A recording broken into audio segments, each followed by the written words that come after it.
Bueno, hermanos, vamos a orar, si les parece. Vamos a orar y presentamos esta clase, esta hora. Yo pienso que vamos a tener más o menos como una hora por delante. Vamos a poner todo en las manos del Señor y que en esta tarde pues aprendamos lo que tengamos que aprender, que estemos abiertos, que estemos atentos. Mi consejo, una vez más, es el de siempre. Tomen nota.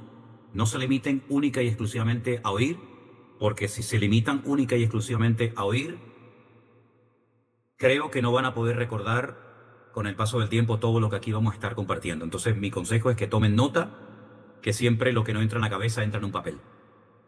Te damos gracias por esta nueva oportunidad, Señor, que nos das de poder estudiar tu palabra.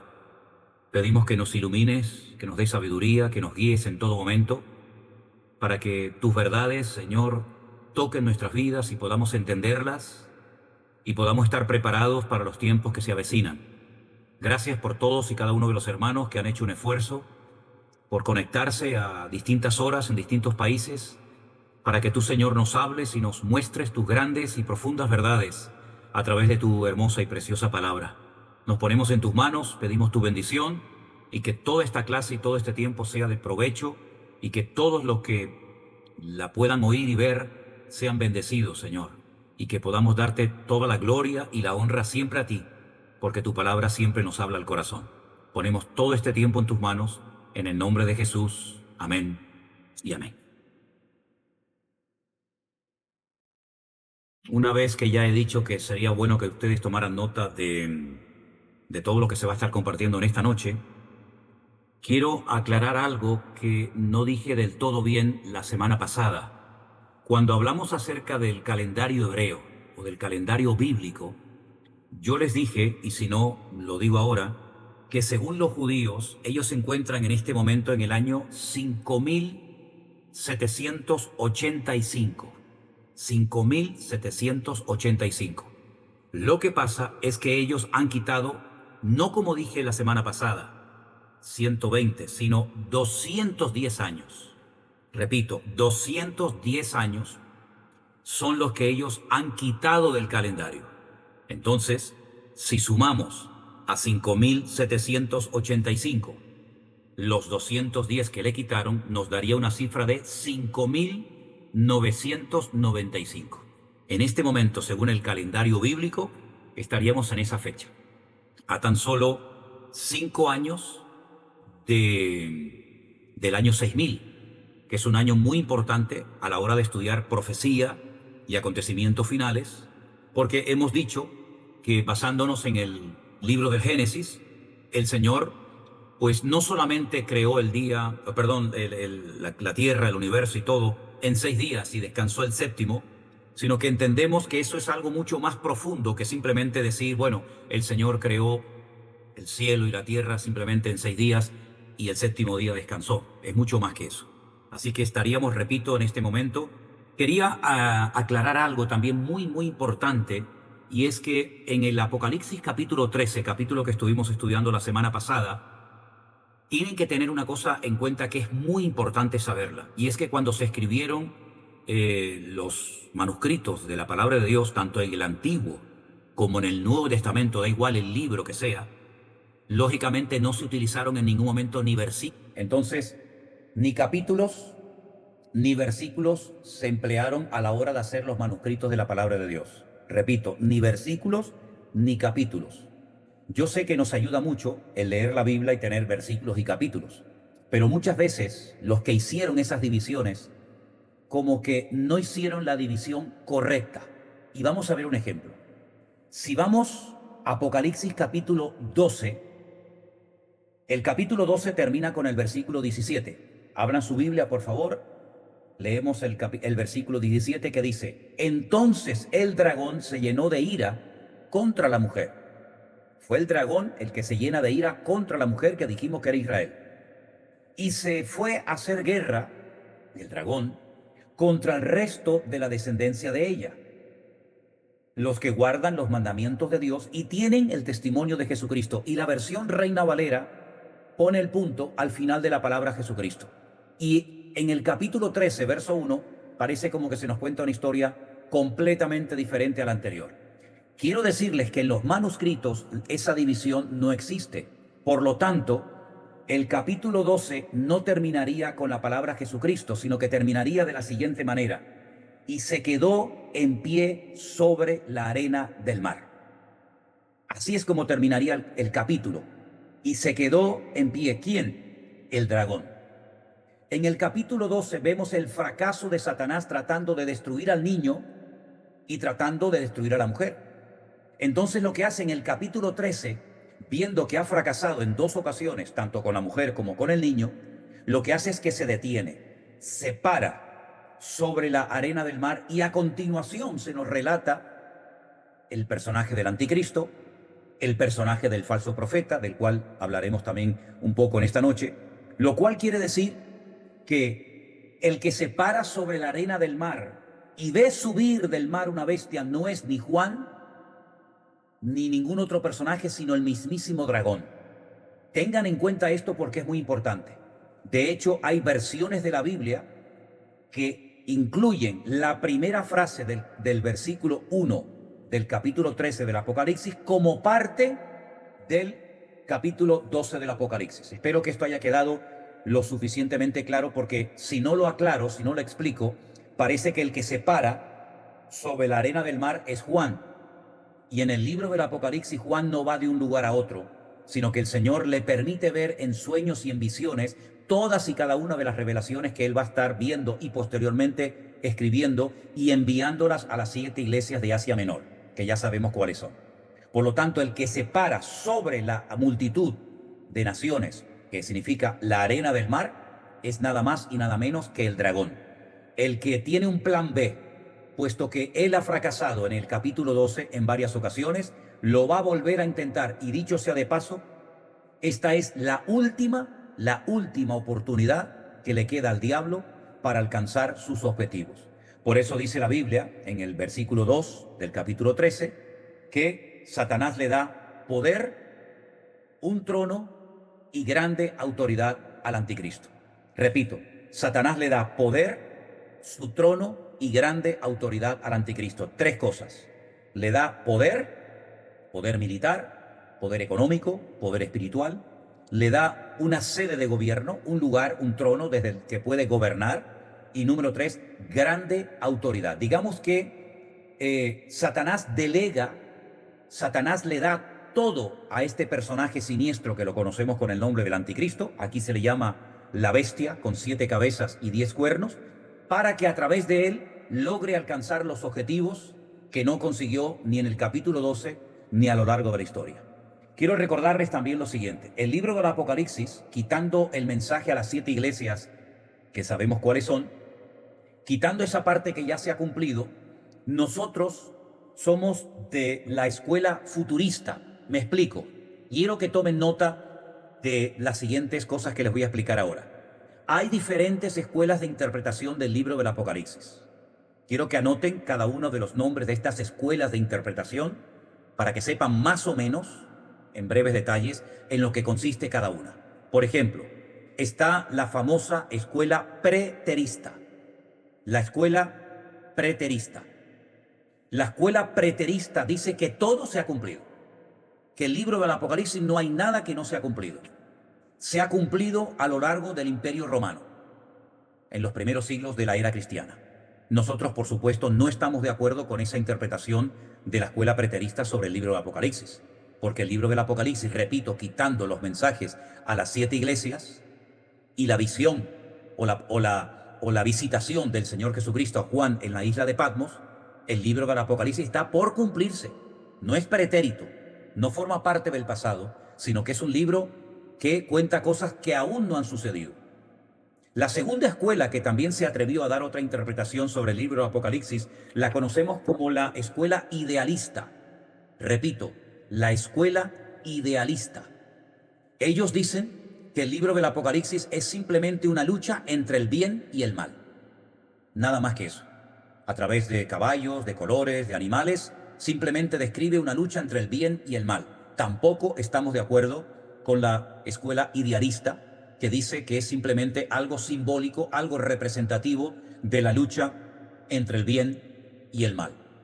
Hay otra escuela de interpretación, que es la escuela histórica, que dice que el libro del Apocalipsis se ha ido cumpliendo a lo largo de la historia de la iglesia, desde que nace en Pentecostés, en Jerusalén, hasta los tiempos actuales. Repito, el libro del Apocalipsis ni se ha cumplido en su totalidad, ni se ha ido cumpliendo poco a poco, progresivamente a lo largo de la historia. Hay otra escuela, que es la escuela alegórica. Tampoco estamos de acuerdo con ella, porque dicen que todo lo que se relata en el Apocalipsis no es literal. No hay un anticristo, no hay un falso profeta, sino que todo es alegórico. Todos son símbolos que tienen otro mensaje que hay que saber interpretarlo. El libro del Apocalipsis no es una alegoría, no es una parábola. Nosotros somos de la escuela futurista. No se asusten por esta expresión. La escuela futurista dice que quitando la visitación del Señor Jesucristo a Juan en la isla de Patmos, Apocalipsis capítulo 1, y los mensajes de las iglesias que existían en la época del apóstol Juan, en los primeros capítulos de la Biblia, el resto del libro está por cumplir.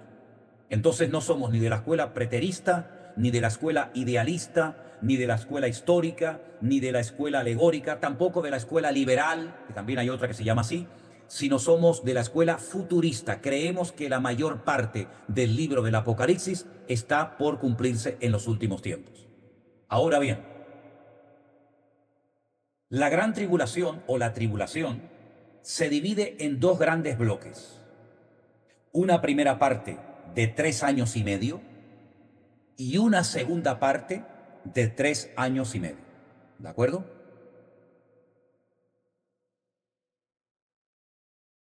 A esos 3 años y medio también se les conoce como 42 meses. Hay otros autores, y también a veces Juan, en vez de hablar de 3 años y medio, emplea la expresión 42 meses.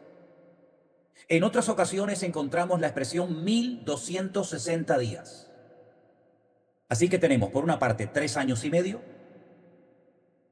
42 meses, 1260 días, y hay una cuarta expresión que también la vamos a ver en la Biblia, y es tiempo, tiempos y la mitad de un tiempo. Repito, tiempo, que sería un año, tiempos, 2 años, y la mitad de un tiempo, lógicamente, medio año. Son las 4 expresiones para hablar de estos bloques de tiempo. La gran tribulación dura en total 7. 7. Y va en aumento, empezando con los sellos, tomen nota, a continuación las trompetas, y a continuación y finalmente las copas de la ira. 7, 7 y 7. 7 sellos, 7 trompetas, 7 copas. Imagínense un rollo, un pergamino, así enrollado como el que yo les voy a mostrar así ahora, un rollo, ¿vale? No eran libros, no existían libros en la época del Apocalipsis. Hasta que se inventó la imprenta por Gutenberg no existían libros, eran rollos que se sellaban, se lacaban para que nadie pudiera leer su contenido. Luego había que cortarlo, abrirlo y leer el contenido. A Juan se le presenta una visión donde él ve un rollo que en vez de tener simplemente un sello lacrado, tiene 7. Y nadie es digno de desatarlo, nadie es digno de abrirlo, hasta que aparece el Señor Jesucristo. Y comienza a leer lo que ocurre. Esos 7 sellos, esto es muy, muy importante, se cumplen, se llevan a cabo en la primera parte de la gran tribulación. Los 7 sellos. Terminan los 7 sellos y pasamos a las 7 trompetas. Entonces vemos que los 7 sellos y las 7 trompetas se desarrollan, se cumplen en los primeros 3 años y medio de la tribulación.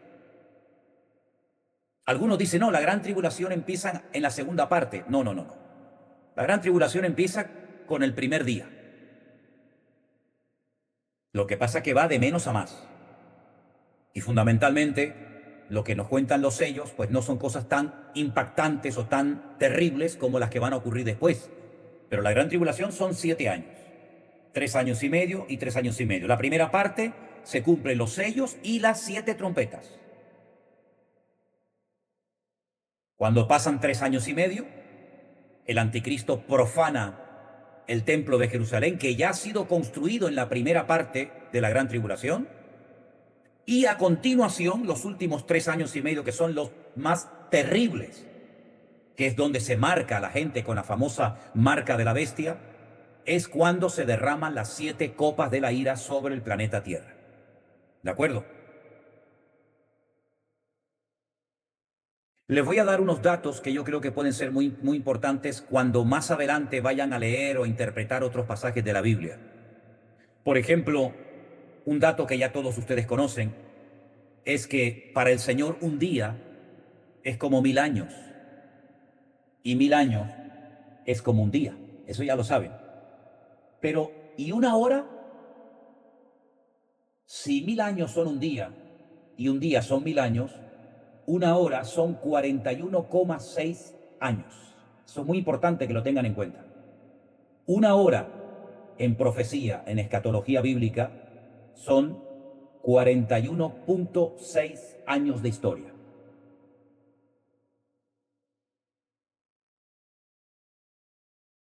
Simplemente un dato para que lo tengan en cuenta para futuros estudios. Ahora bien, aclarado lo de Apocalipsis 13 y los de los 210 años que los judíos le quitaron al calendario bíblico, lo que está bien claro es que el libro de Apocalipsis no se escribió para asustar a nadie, sino más bien es un manual práctico tremendamente útil para poder vivir en los últimos tiempos. Ahora bien, Martín Lutero, el famoso Martín Lutero, del cual se ha hablado tanto, llegó a dudar de que el Espíritu Santo inspiró a Juan para escribir el libro del Apocalipsis. Fijaros la barbaridad que llegó a decir. Y esto está escrito. Por eso algunos dicen, bueno, si Martín Lutero, que era un hombre muy importante o fue muy importante en la historia de la Iglesia, llegó a dudar de la credibilidad, de la inspiración divina del Espíritu Santo, eso quiere decir de que no tenemos que prestar mucha atención al libro del Apocalipsis. Y yo creo que es todo lo contrario. Si tenemos que prestar atención, leer y estudiar un libro hoy en día, es sin lugar a dudas el libro del Apocalipsis. Cuando la gente se acerca al libro de Juan no pone ninguna objeción. Cuando van a leer los salmos no dicen ningún comentario despectivo. Pero ¿cuántos miles de cristianos dicen, es que el libro del Apocalipsis es muy complicado, no entiendo nada? Qué curioso, ¿verdad? Que siempre los cristianos chocan, o muchos cristianos chocan frontalmente con el libro del Apocalipsis, como que el diablo no quiere que lo leamos, cuando incluso es el único libro de la Biblia que dice que el que lo lee será bienaventurado. Bienaventurado el que oye y lee las profecías que se encuentran escritas en él. Qué curioso, ¿eh? No es que uno no sea bendecido, por ejemplo, al leer el Evangelio de Juan, o los Salmos, o el Evangelio de Mateo, o cualquier otro libro, pero curiosamente hay una bienaventuranza para todas aquellas personas que se atreven a leerlo, a oír sus profecías, a interiorizar sus verdades y a estudiarlo en profundidad. Hay una bienaventuranza que es muy bueno que ustedes la tengan en cuenta. Ahora bien, hay naciones que en los últimos tiempos van a jugar un papel fundamental en los acontecimientos finales. Vayamos un momentito otra vez a Apocalipsis capítulo 13, por favor. Apocalipsis capítulo 13, la primera bestia que aparece, que es la que sube del mar entre las naciones, entre los pueblos, es el anticristo. Este anticristo viene, digamos, con la siguiente decoración: 7 cabezas y 10 cuernos. Recuerdo que la semana pasada les dije que las cabezas en profecía son imperios y los cuernos son cabezas. Ha habido una serie de imperios a lo largo de la historia que jugaron un papel muy importante en la historia y en el desarrollo del pueblo de Israel. Imperios como Egipto, imperios como Babilonia, Grecia, Roma, etc. Y se han ido juntando hasta completar 7. Pero estos 10 cuernos son 10 naciones que de una manera especial van a apoyar al anticristo para alcanzar sus objetivos. Pueden ser naciones de Europa, pero también pueden ser algunas naciones del Medio Oriente. Porque cuando ustedes estudian la imagen que el rey Nabucodonosor vio, aquella imagen que tenía la cabeza de oro, el pecho y los brazos de plata, el vientre y los muslos de bronce y las dos piernas de hierro, también algo de barro mezclado, es interesante que esas dos piernas representan los dos continentes, ¿verdad?, que abarcaba el Imperio Romano.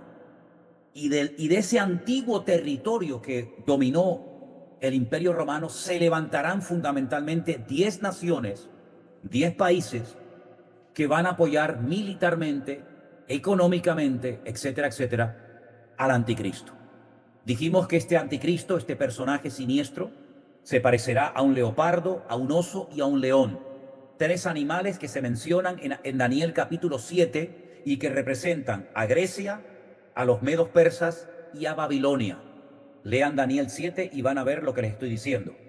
Pero hay tres elementos fundamentales aquí que se mencionan, y es que Satanás le da al anticristo poder, le da un trono, una sede de gobierno, y le da grande autoridad.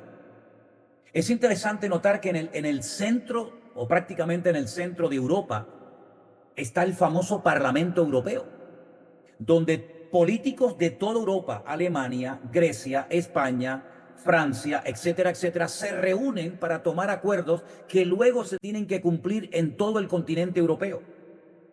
Y muchas de las leyes que se aprueban en Bélgica, en Bruselas, luego tienen que ser aplicadas en los diferentes países, ¿verdad? Y ningún país puede ir en contra de las leyes europeas. Incluso hay un tribunal europeo.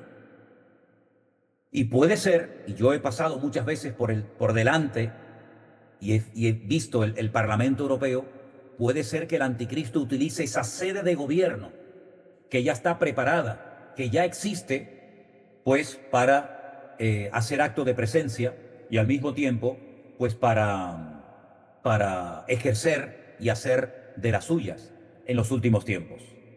Ahora, es interesante notar que en el versículo 7, repito, versículo 7 del capítulo 13 del Apocalipsis, se nos dice que se le permitió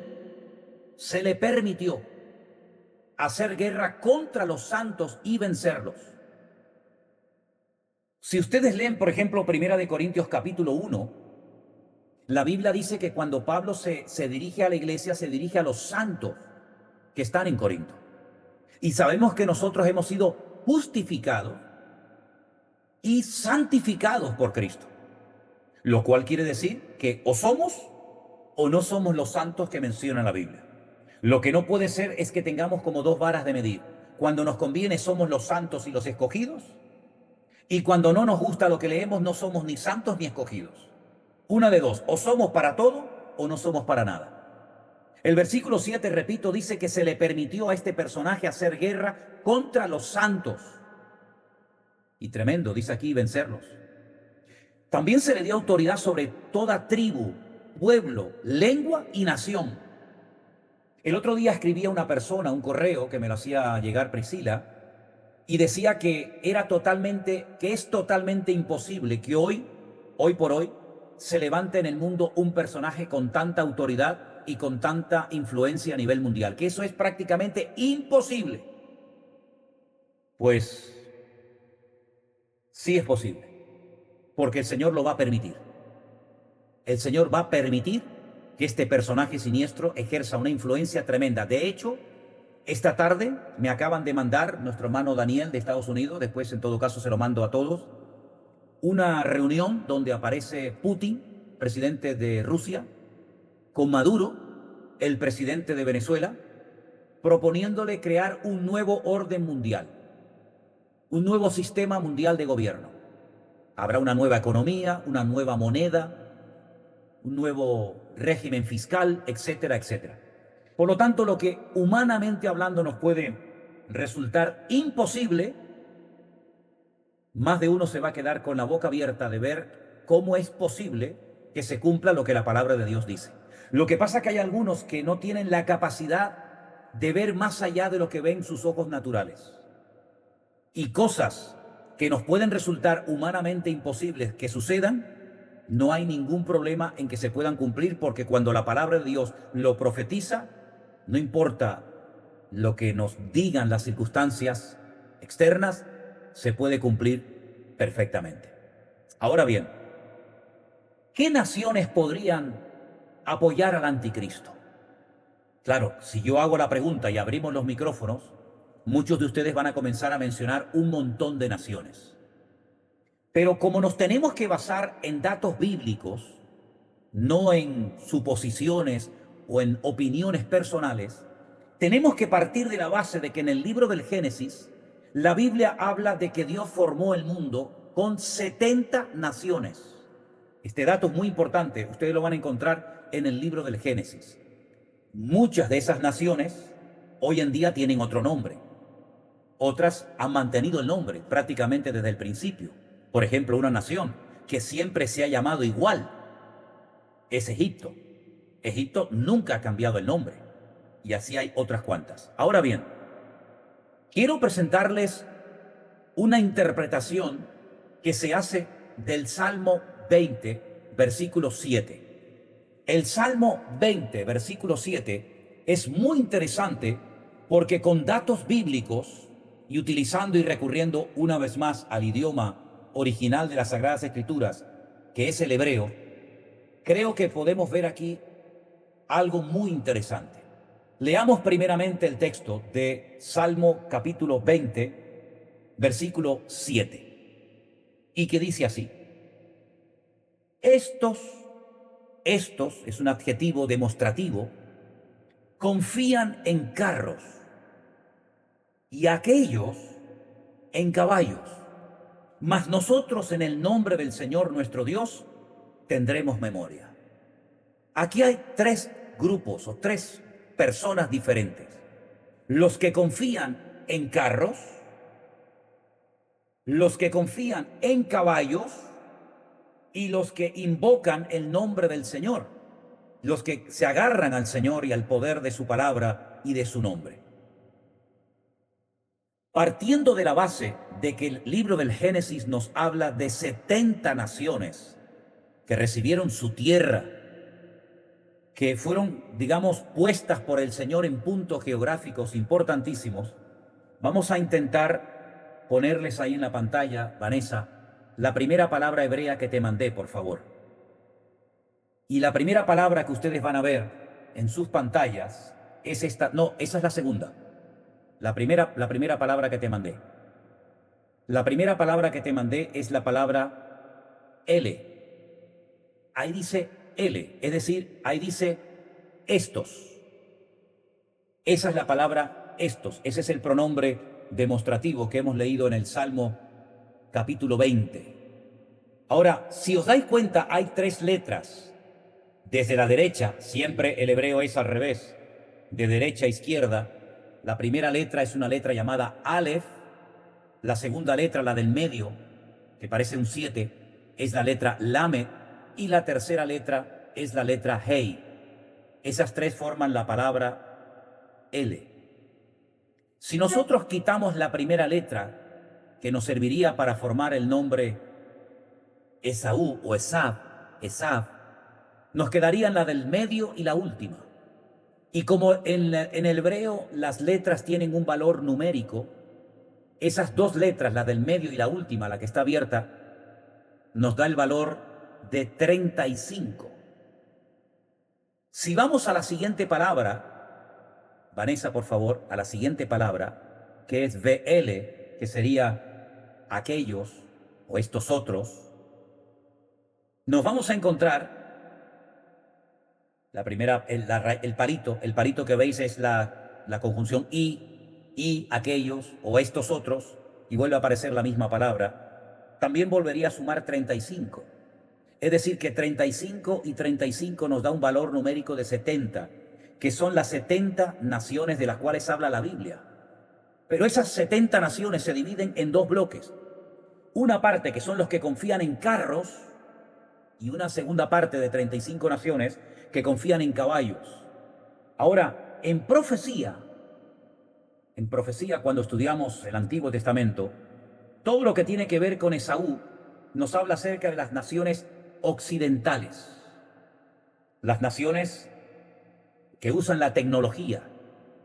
Ahí aparecen los carros, la tecnología, el avance, la ciencia.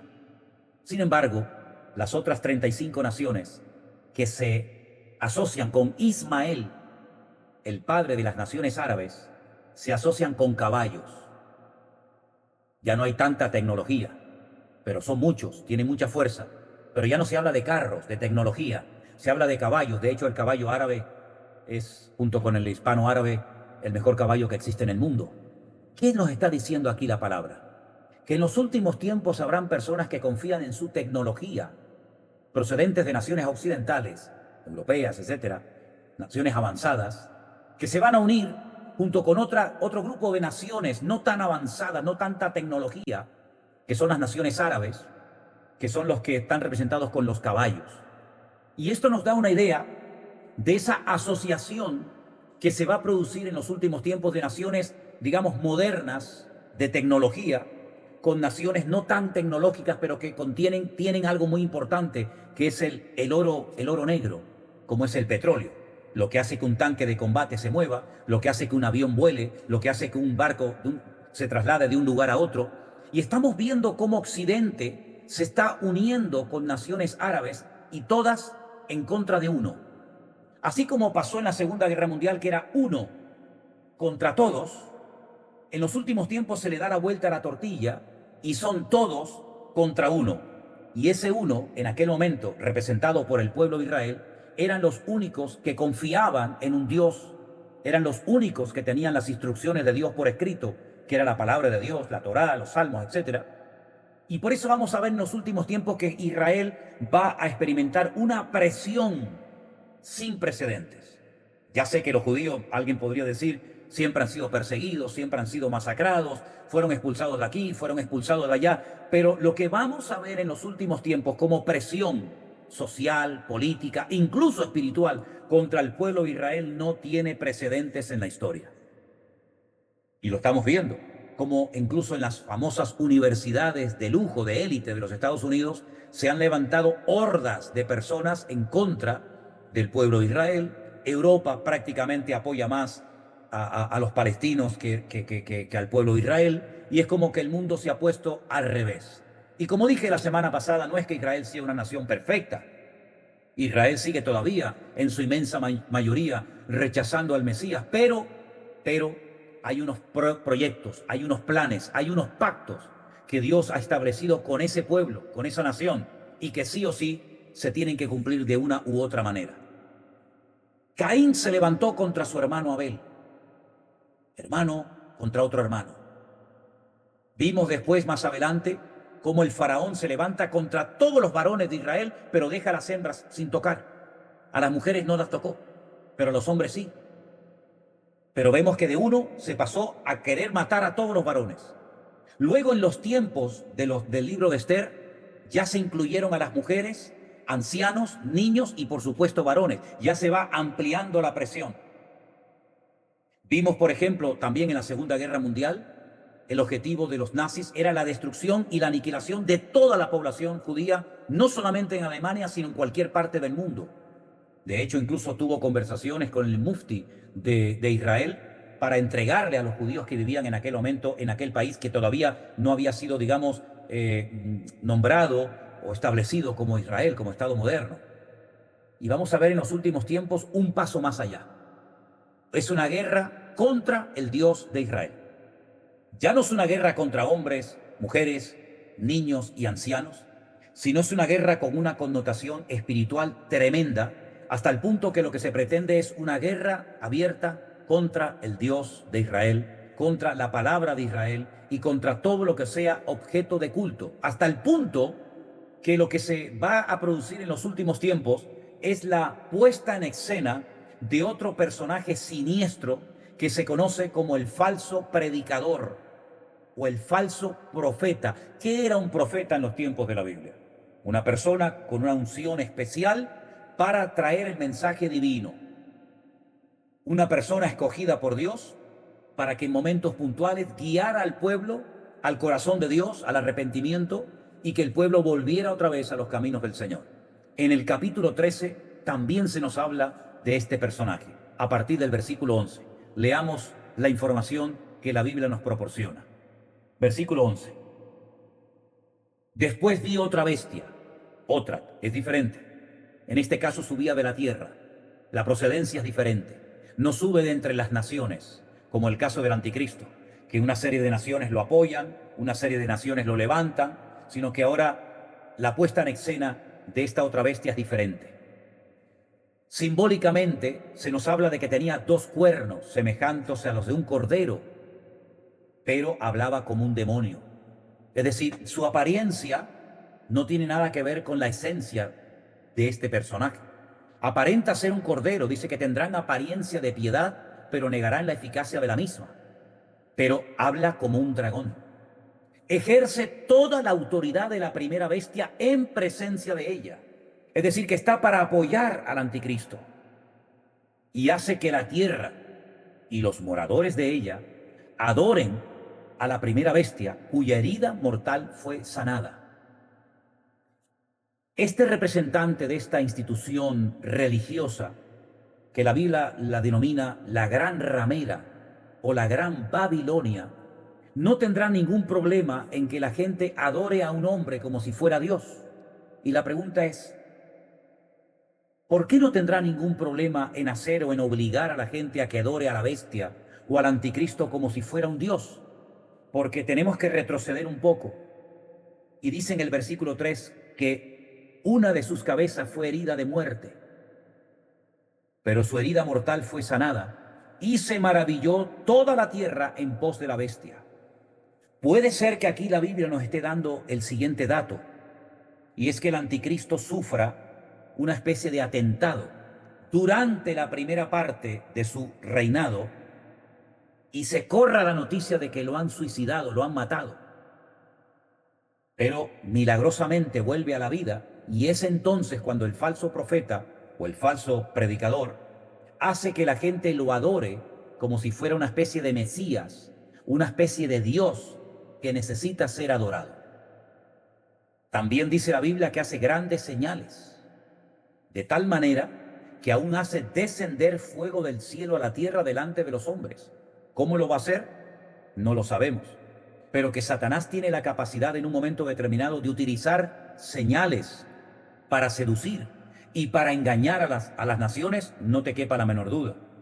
Dice que engaña a los moradores de la tierra con las señales que se le ha permitido hacer en presencia de la bestia. Las señales, los prodigios, las maravillas que el Señor hace no son para engañar, son para darle gloria y honra a Dios. Pero en este caso es al revés. En este caso, estas señales son para engañar a la gente y para obligarlas a que adoren a la bestia. Y dice que al final hace que le hagan una imagen, una estatua, un holograma, vete tú a saber, a la bestia, que tiene la herida de espada y hirió. Y se le permitió infundir aliento a la imagen de la bestia para que la imagen hablase e hiciese matar a todo el que no la adorase. Ahora, tenemos que aclarar aquí que Juan está hablando con un lenguaje tremendamente limitado. ¿Por qué digo tremendamente limitado? Porque él está viendo cosas de nuestra época, pero no tiene las palabras para decir exactamente qué es lo que Juan está viendo. Yo estoy seguro que Juan vio aviones de combate bombardeando la tierra. Yo estoy seguro que Juan vio tanques de guerra botando los cohetes por el cañón. Estoy seguro que Juan vio muchas cosas que para nosotros hoy en día son, entre comillas, normales, pero él no tenía el lenguaje para poder expresarse con claridad. Por lo tanto, tiene que recurrir a veces a animales, tiene que recurrir a ciertas y determinadas cosas para explicar cosas que para nosotros serían totalmente normales. Pero fíjate, hace una cosa tremenda. Hace que a todos, pequeños, grandes, ricos, pobres, libres, esclavos, se les pusiese una marca en la mano derecha o en la frente y que ninguno pueda comprar ni vender, sino el que tuviese la marca o el nombre de la bestia o el número de su nombre. Aquí hay sabiduría, dice Juan. El que tiene entendimiento cuenta el número de la bestia, pues es número de hombre y su número es 666. En otras palabras, es un control de la población mundial sin precedentes. Marca a todo el mundo. Primeramente, para saber con cuánta gente puede contar. En segundo lugar, para controlarlos. Y también lo que hace es que controla la economía. Porque si habla de comprar, si habla de vender y que nadie pueda hacer ningún tipo de operación si no tiene esta marca, lo que está tratando de decirnos la Biblia aquí de una forma indirecta es que el anticristo lo que quiere hacer es controlar a todo el mundo.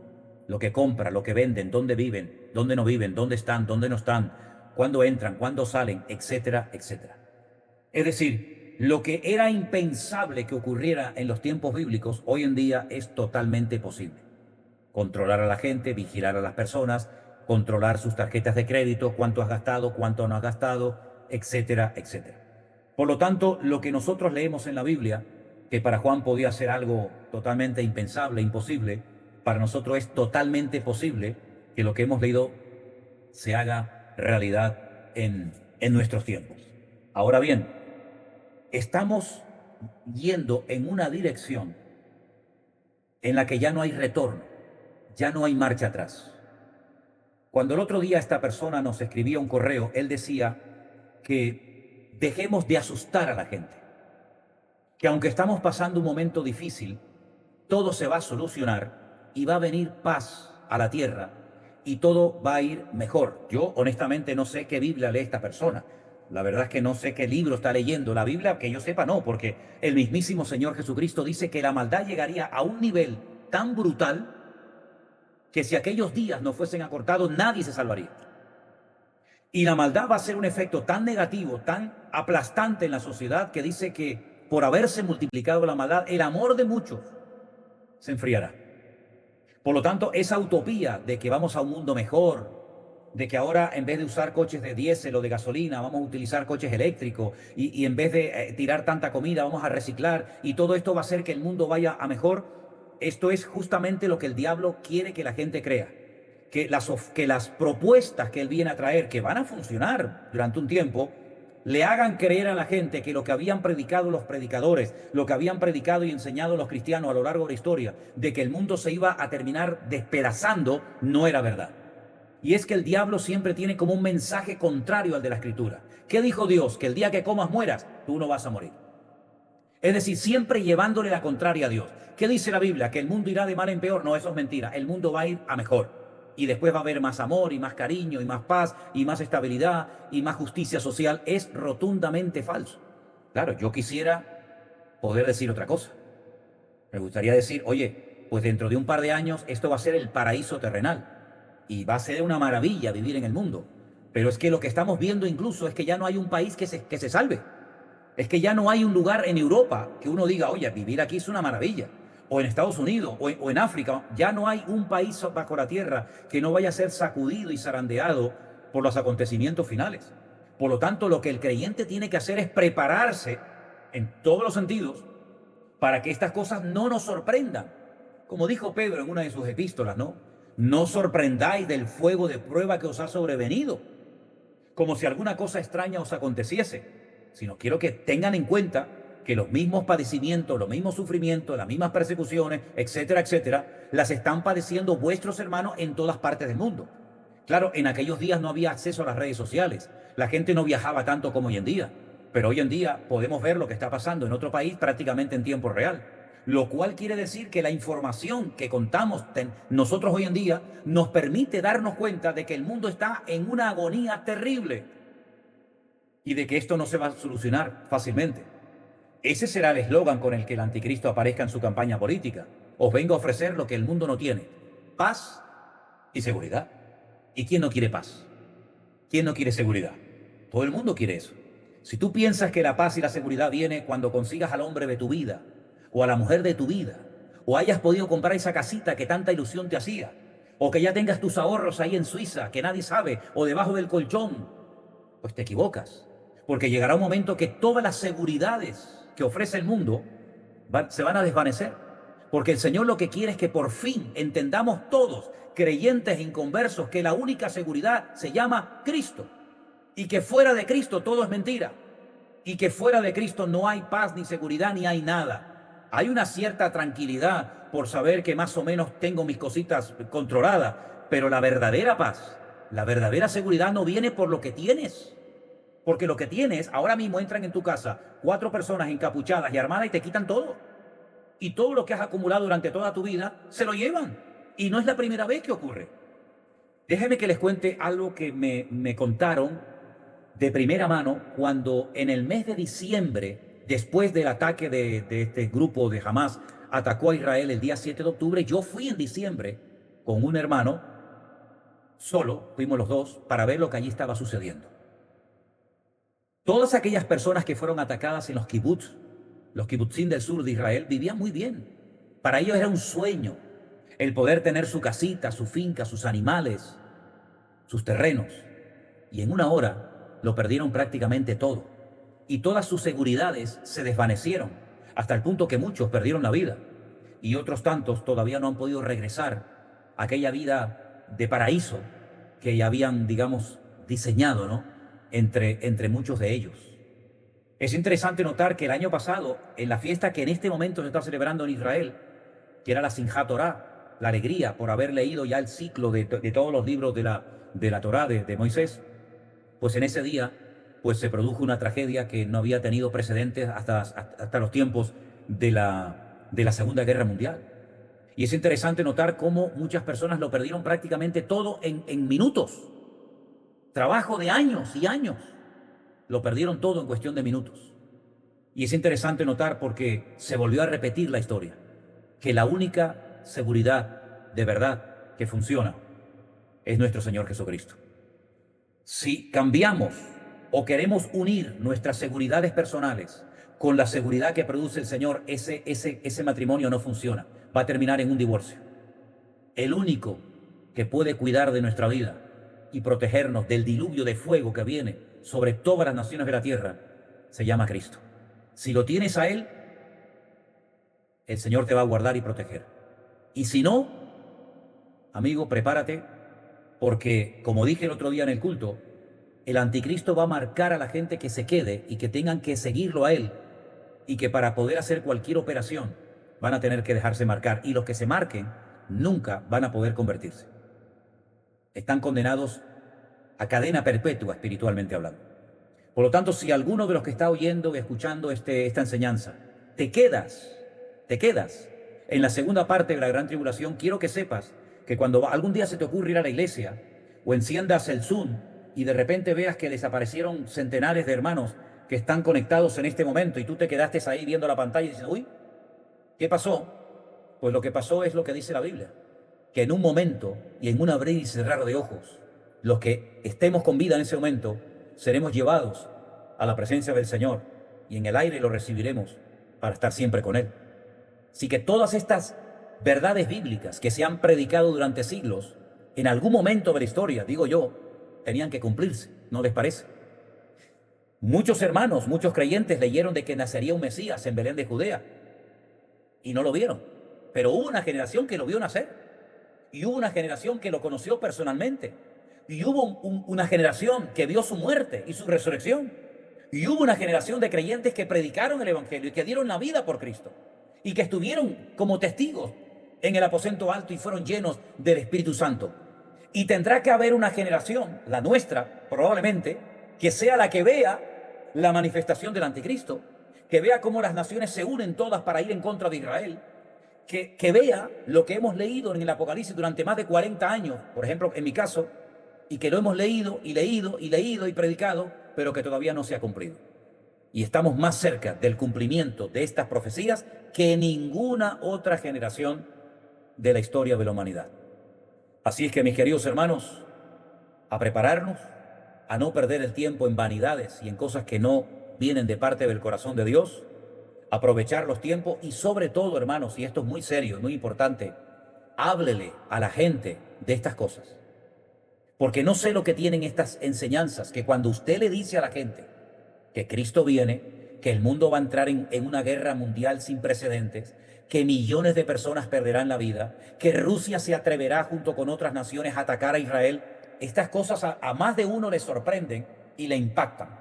Tal vez otras historias de la Biblia no le llamen tanto la atención, pero atrévase a hablarle a sus amigos, a sus compañeros de trabajo, a sus familiares, a sus vecinos, para que la gente sepa lo que se avecina y podamos rescatar a algunos y poderlos llevar a los pies de Cristo antes de que todo esto acontezca. Hermanos queridos, espero que en esta tarde también una vez más hayan podido aprender y repasar algunas verdades bíblicas Yo no sé cómo ha salido todo esto porque hay momentos en los que mi imagen queda como congelada, aunque donde estoy hace un calor tremendo, no estoy de congelado nada, pero creo que el sonido ha llegado, entonces vamos a ver si después nuestro hermano Armando de alguna manera puede arreglar esto para que cuando subamos esta enseñanza a nuestro canal de YouTube, pues la gente pueda también disfrutar de esta enseñanza. Las preguntas que me hicieron llegar algunos durante la semana, la mayoría, les soy sincero, la mayoría no tenían absolutamente nada que ver con las enseñanzas que dimos la semana pasada. Nada que ver. Otras personas preguntaban por palabras qué significan y yo le digo, para eso gracias al Señor se inventaron los diccionarios y en Google usted puede buscar qué significa esta palabra y prácticamente preguntas referente a la lección de la semana pasada, a mí no me hicieron llegar ninguna. Eran cosas que no tenían, ya digo, nada que ver con lo que enseñé la semana pasada. Ahora, si Dios lo permite, el domingo yo voy a dar en el culto una enseñanza que tiene que ver con la vida de Jacob y de Saúl. Porque hay dos detalles, hay unos detalles muy significativos que tienen que ver curiosamente con los últimos tiempos en el nacimiento de Jacob y de Saúl. Quiero que sepan que la Biblia es mucho más que un libro de relatos históricos. La Biblia muchas veces tiene muchas interpretaciones de un mismo pasaje bíblico. Y a veces nos quedamos como en la superficie, ¿no? Dice, bueno, Isaac y Rebeca tuvieron unos niños, hermanos gemelos, uno se llamó Esaú y el otro se llamó Jacob. Claro, hay que saber por qué a uno se le llamó de una manera y a otro se le llamó de otra. Y es muy interesante cómo Esaú finalmente se casó con una hija de Samuel, que es el que representa a las naciones árabes. Y si Esaú, en cierto sentido, en profecía, representa a Occidente o a Europa, cómo Europa se junta con los países árabes para hacer una alianza siniestra que tiene que ver con los últimos tiempos. Por qué destaca la Biblia que cuando Esaú nació tenía mucho pelo y Jacob no tenía ninguno? ¿Qué tiene que ver el pelo con las profecías? Tiene que ver muchísimo, porque hasta el nombre nos habla de cómo era su esencia. Y creo que va a ser muy interesante la historia o el mensaje del domingo, porque vamos a ver representadas dos modelos de vida, dos estilos de vida diferentes. Aquellos que ya tienen pelo en pecho, como se solía decir antiguamente, y aquellos que la vida les va dando un crecimiento progresivo hasta convertirse en el tipo de persona o en el tipo de nación o de creyente que Dios quiere que seamos. Pero eso será la enseñanza, Dios mediante, para el domingo, porque la estoy preparando y yo creo que podemos aprender cosas también muy interesantes. Además, hay algo también que me llama mucho la atención, que dice que el padre tenía inclinación por Esaú. La madre no. La madre a quien amaba y a quien apoyaba era el otro. ¿Y por qué el padre tenía una tendencia en amar a uno en detrimento del otro? ¿Y por qué la madre amaba a Jacob y sin embargo de Saúl nunca le prestó ninguna atención? ¿Qué tiene que ver todo esto? Porque luego uno de ellos, tendrá unos sueños donde vea al padre y donde vea a la madre, donde vea al sol y donde vea la luna. Pero él ya desde pequeñito vivió en carne propia que su padre no le hizo mucho caso a él, a Jacob. Sin embargo, su madre sí. En fin, todo esto creo que va a ser muy interesante. Y estudien la historia, lean la historia del nacimiento de Jacob y de Saúl, cómo fue la vida de cada uno de ellos, porque creo que va a ser muy interesante y todo va a tener siempre una aplicación, una connotación para los tiempos finales en los que estamos viviendo. Amén, hermanos. Bueno, Vanessa, Elena, por mi parte, esto es lo que yo les quería compartir en esta tarde. Que el Señor les bendiga muy ricamente. Repasen los apuntes, repasen las anotaciones y espero que hayan podido también disfrutar mucho de esta clase. Adelante. Yo os iba a decir, no hay oportunidad para alguna pregunta ahora. Sí, yo no tengo ningún problema siempre y cuando haya un mínimo de orden en las preguntas e insisto en algo muy importante que yo creo que se tiene que decir. Por favor, preguntas que tengan que ver con lo que se ha enseñado. No me estén preguntando por los pajaritos del Jardín del Edén, porque yo no he hablado de eso. Preguntas que Claro. tienen que ver con lo que se ha hablado hoy o la semana anterior. Creo que Sandra me dijo por el teléfono una pregunta, Sandra Gaviria, que le habían hecho. Pues si la tienes, Hay, por favor. hay otra mano levantada, pero no se ve la cara. Bueno, es Sandra primero, por favor. ¿Está Sandra por ahí? Si pudiera abrir el micrófono Sandra y hace su pregunta, estupendo. Sí, sí pueden. Vale, estoy viendo que hay varias manos levantadas y voy a ir poco a poco dándoles paso para que puedan abrir sus micros. Ok. Perfecto.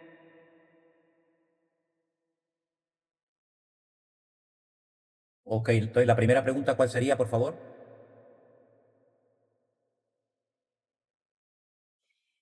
Vale, ¿te encargas tú de dar paso a las personas que están con la mano levantada? Sí, ya estoy abriendo, solo que cuando les llegue la notificación, por favor, denle a aceptar y esperar si hay alguien que está hablando.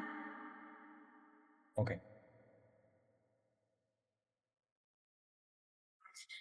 Tengo el audio abierto de un iPhone, no tiene nombre, si puede hablar, que ya tiene el audio abierto.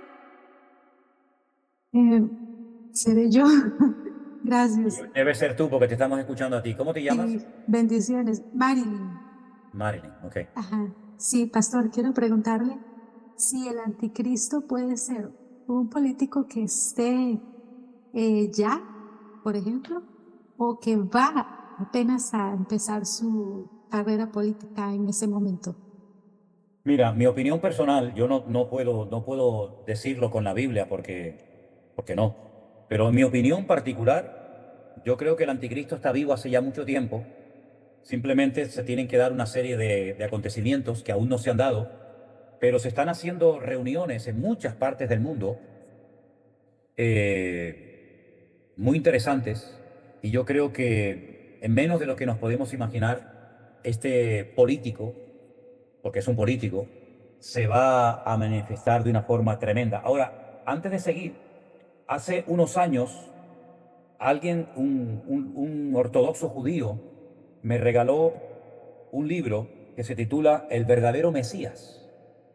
Y dice en la portada que este libro consiste en una respuesta judía a los misioneros que intentan evangelizar a los judíos para que crean que Jesús fue el Mesías.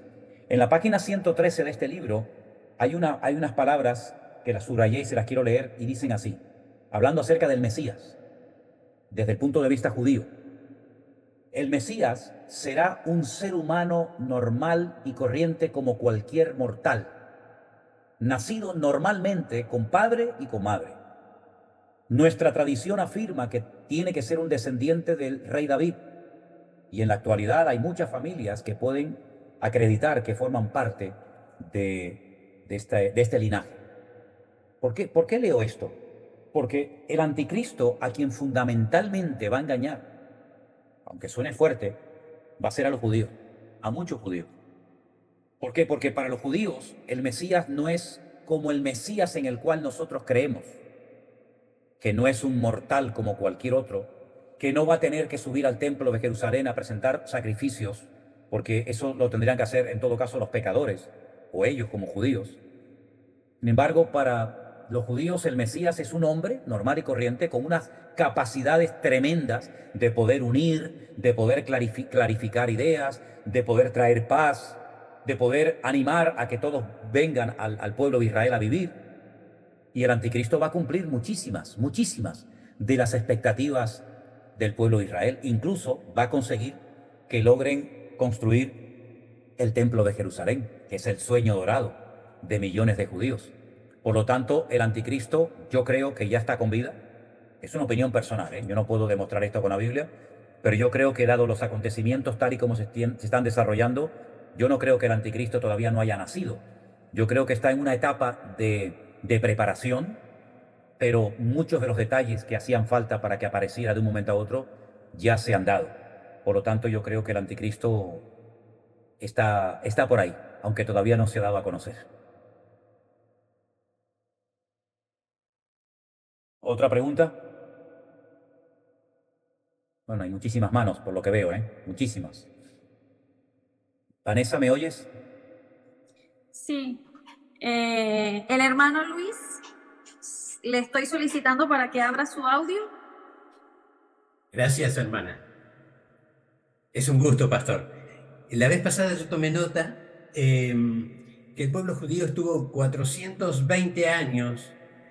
Me quedó una duda porque la Biblia en una parte dice 430 años estuvo el pueblo en cautiverio en Egipto. Pastor, ¿tiene algo que ver con los 10 años? Pues yo tenía 5.795 años, hoy lo corregí, no sé si habría anotado yo mal el número. Sí, Y el número exacto del año en el que estaríamos, según el calendario bíblico, sería el 5995. ¿Qué es lo que ocurre? Que hay judíos que no cuentan el tiempo que José ya había estado en Egipto. Otros empiezan a contar desde que Jacob con sus hijos y sus esposas bajaron a Egipto, y por eso está la diferencia de años. Des en cuenta que se calcula que aproximadamente, más o menos, José estuvo en Egipto sin tener contacto con su padre más o menos el mismo número de años que Jacob estuvo en la casa de Labán sin tener contacto con su padre. Es decir, así como Jacob prosperó y fue bendecido en tierra extranjera, en la casa de Labán, sin acordarse de sus padres, su hijo José, en tierra extranjera, tremendamente prosperado, tampoco se acuerda de su padre en esos años de prosperidad, sino que son sus hermanos los que tienen que descender a Egipto. Entonces hay un refrán en hebreo que dice, midá keneget midá, medida por medida. Así como tú hiciste esperar a tu padre, tu hijo te hará también esperar a ti. Y esa es la diferencia a veces de años, de arriba o abajo. muchas gracias, pastor. Ahora me cierra. Gracias, gracias. Bendiciones, hermano. La Gracias, siguiente pastor. es, Igualmente, pastor. la siguiente es la hermana Vinia. Vinia. Gracias, ¿me escuchan? Sí, sí, te escuchamos, Vinia. Ay, gracias, pastor, ¿cómo está?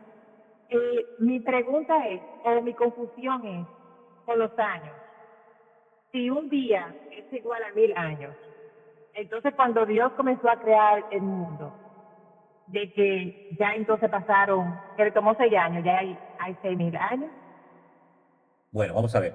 El tema es que nosotros, esos 6 días de la creación, en nuestra mente, muchos cristianos lo traducen como días de 24 horas.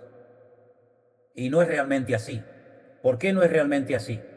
Porque para que haya un día tiene que haber día y noche. Y si te das cuenta, en Génesis capítulo 1, lo primero que el Señor crea es la luz. Y hasta el cuarto día no crea el sol. Entonces uno dice, bueno, si creó el primer día la luz y al cuarto día creó el sol, ¿qué luz es la que había? Porque nosotros somos iluminados y dividimos el día entre día y noche por la luz solar, ¿verdad? Por lo tanto, esos 6 días, nadie sabe exactamente la duración de esos días.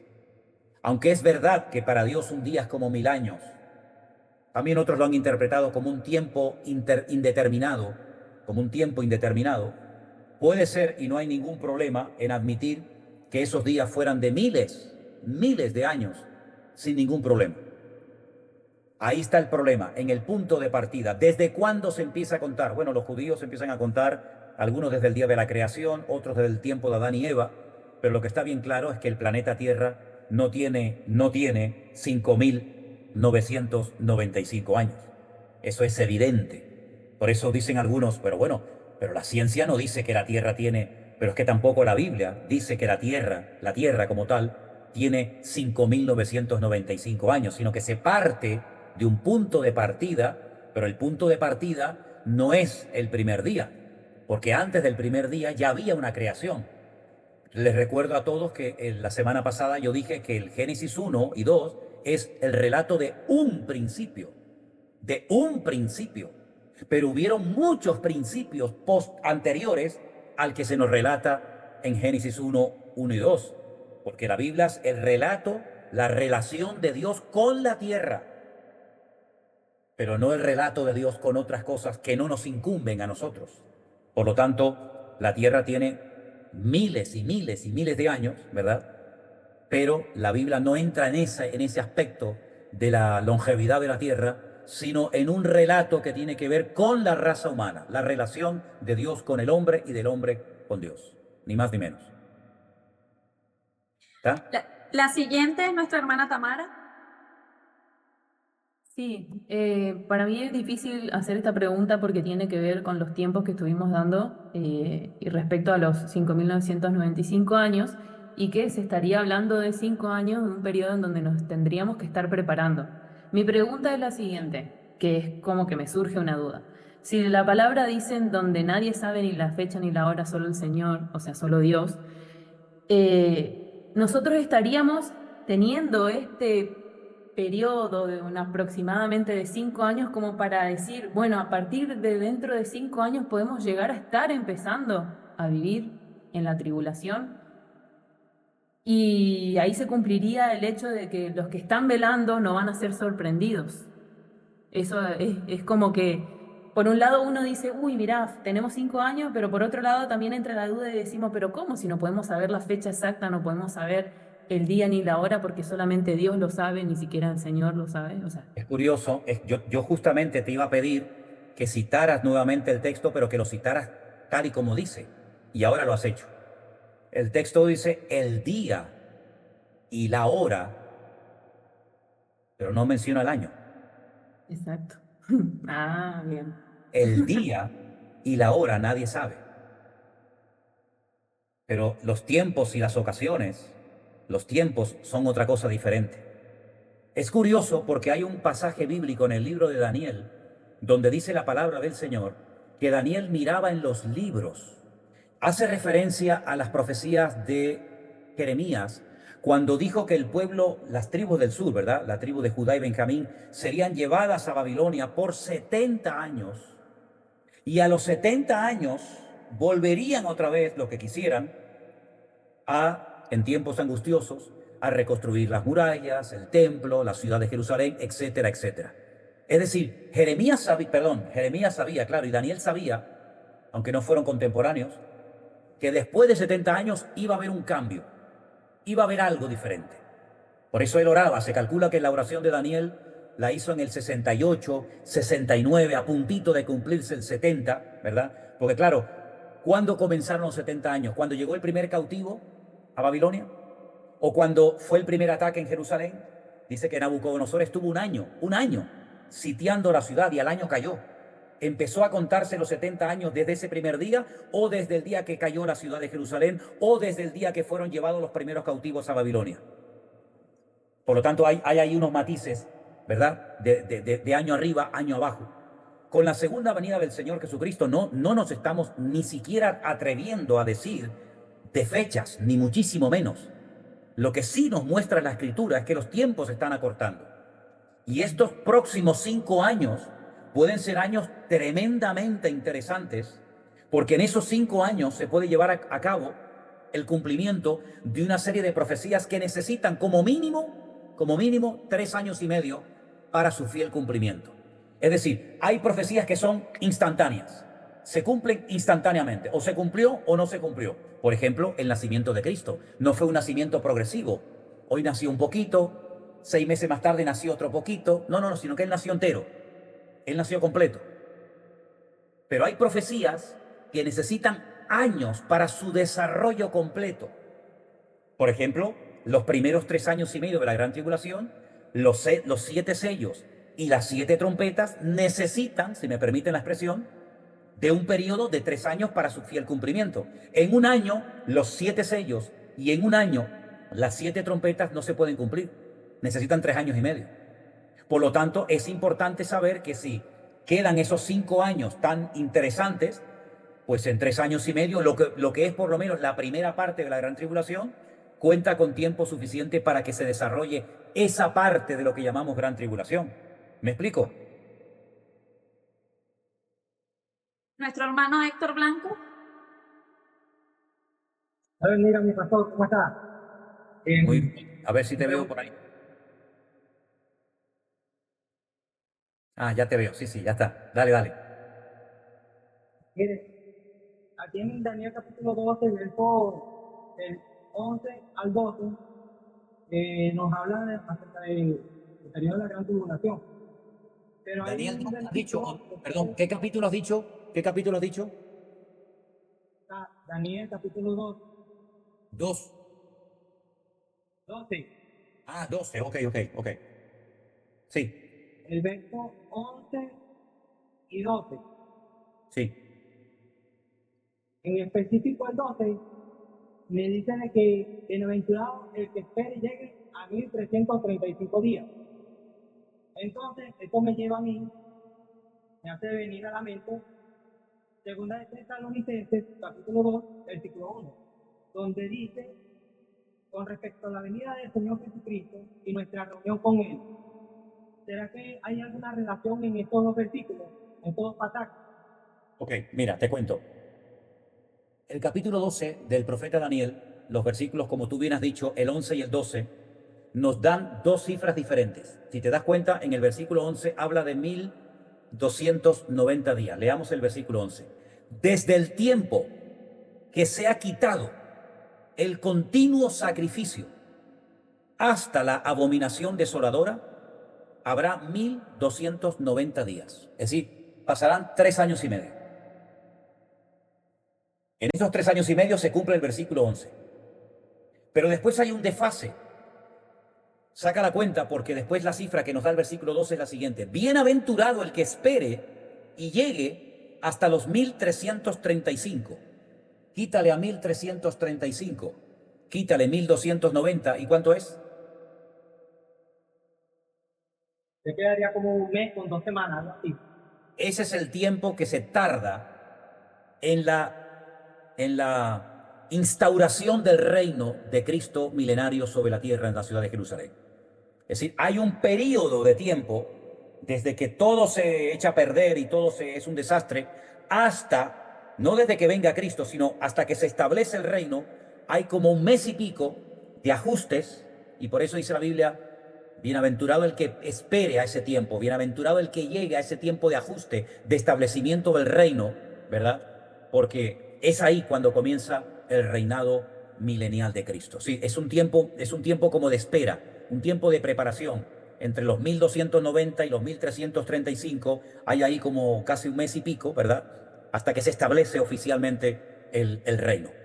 Tiene que ver con la instauración del reino y por supuesto con la finalización de la segunda parte de la gran tribulación, porque el Mesías viene en la segunda parte de la gran tribulación, no en la primera parte, ¿vale? Visiblemente me refiero, visiblemente, cuando todo ojo le ve y toda la gente le reconoce como el Mesías, ¿vale? Gracias, pastor. Dios le bendiga. Dios te bendiga, mi hermano. Nuestra hermana Sara Esther. Bendiciones, pastor. Hola, hermanita, buenas tardes. ¿Me escuchan? Sí. Sí. Pastor, saludos desde México. Mi duda es de Apocalipsis 12:3 y Apocalipsis 13:1. La diferencia entre el dragón escarlata dice ahí que tiene 7 cabezas y 10 cuernos, y en sus cabezas 7 diademas. Y en Apocalipsis 13:1 dice que los cuernos tienen diademas.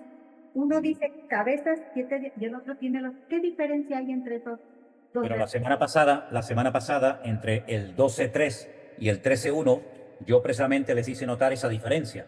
Que el dragón, Satanás, en sus cabezas, en los imperios que ha utilizado, los imperios que ha utilizado, el egipcio, el babilónico, el medo-persa, etcétera, etcétera, es en las cabezas, en esos imperios que él ha utilizado como instrumentos de maldad, a los que corona, a los que adorna, a los que embellece. Sin embargo, cuando vamos a la etapa del anticristo, que es en el capítulo 13, a partir del versículo 1 en adelante, a quien embellece, a quien adorna, a quien respalda, no es ya los imperios que ya forman parte del pasado, sino a los 10 cuernos, es decir, a las 10 naciones que van a apoyar al anticristo. Ya no hay que embellecer a los imperios, porque ya desaparecieron. ¿Dónde están esos imperios? Ya no hay. Por lo tanto, ¿qué adorno le vamos a poner más a los imperios, a las cabezas? Ninguno. Pero ahora a quien hay que apoyar, a quien hay que adornar, a quien hay que presentar de una manera bonita, atractiva, llamativa, es a los cuernos, que son las naciones. Por eso las diademas cambian de las cabezas de los imperios a las naciones. Muchas gracias, pastor. Saludos desde México. Gracias. Amén. Hermano Julio César. Buenas tardes, pastor. ¿Cómo le va? Muy bien. Fíjense que sí, solo una pequeña duda, pero yo tengo duda, o tal vez me la aclara si es que hay tiempo, sobre Apocalipsis 12, pero el 1 y el 2.